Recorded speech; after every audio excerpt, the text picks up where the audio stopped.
Hukum merayakan Tahun Baru. Hukum merayakan Tahun Baru. Bagaimana hukum merayakan Tahun Baru? Sebelum menjawab pertanyaan tersebut, mari kita simak beberapa alasan berikut ini. Pertama, turut merayakan Tahun Baru sama saja dengan meniru kebiasaan orang-orang kafir.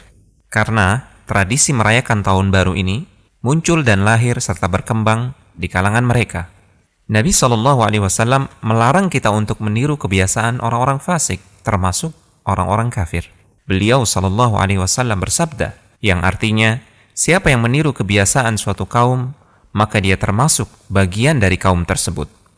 Abdullah bin Amr ibn al-As radhiyallahu ta'ala anhu mengatakan, siapa yang tinggal di negeri kafir, lalu ikut merayakan perayaan Nairuz dan Mehrajan, 2 hari raya orang Majusi, dan meniru kebiasaan mereka hingga mereka mati, maka dia menjadi orang yang rugi pada hari kiamat kelak.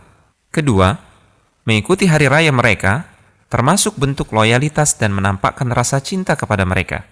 Padahal Allah Subhanahu wa Ta'ala telah melarang kita untuk menjadikan mereka sebagai kekasih dan menampakkan cinta kasih kepada mereka. Allah Subhanahu wa Ta'ala berfirman yang artinya, hai orang-orang yang beriman, janganlah kamu menjadikan musuhku dan musuhmu menjadi teman-teman setia yang kamu sampaikan kepada mereka rahasia karena rasa kasih sayang. Padahal sesungguhnya mereka telah ingkar kepada kebenaran yang datang kepadamu. Ketiga, hari raya merupakan bagian dari agama dan doktrin keyakinan, bukan semata perkara dunia dan hiburan. Ketika Nabi SAW datang ke kota Madinah, penduduk kota tersebut merayakan 2 hari raya, Nairuz dan Mehrajan. Beliau pernah bersabda di hadapan penduduk Madinah, saya mendatangi kalian dan kalian memiliki 2 hari raya yang kalian jadikan sebagai waktu untuk bermain dan hiburan. Padahal Allah Subhanahu wa Ta'ala telah menggantikan 2 hari raya terbaik untuk kalian, yaitu Idul Fitri dan Idul Adha. Perayaan Nairuz dan Mehrajan yang dirayakan penduduk Madinah isinya hanya bermain-main dan makan-makan.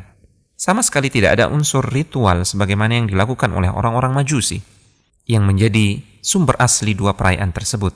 Namun mengingat hari tersebut adalah perayaan orang-orang kafir, Nabi SAW melarangnya. Sebagai gantinya, Allah berikan 2 hari raya terbaik, Idul Fitri dan Idul Adha. Untuk itu, turut bergembira dengan perayaan orang kafir, meskipun hanya bermain-main, tanpa mengikuti ritual keagamaan mereka, termasuk perbuatan yang terlarang, karena termasuk turut mensukseskan acara mereka. Keempat, di dalam Al-Quran, surat Al-Furqan, ayat yang ke-63 sampai dengan ayat yang ke-76, Allah Subhanahu wa Ta'ala berfirman, memuji sifat-sifat ibadur Rahman, yaitu hamba-hamba Allah yang terbaik. Di antara sifat mereka yang terpuji, disebutkan dalam ayat yang ke-72, dan orang-orang yang tidak turut dalam kegiatan Az-Zur.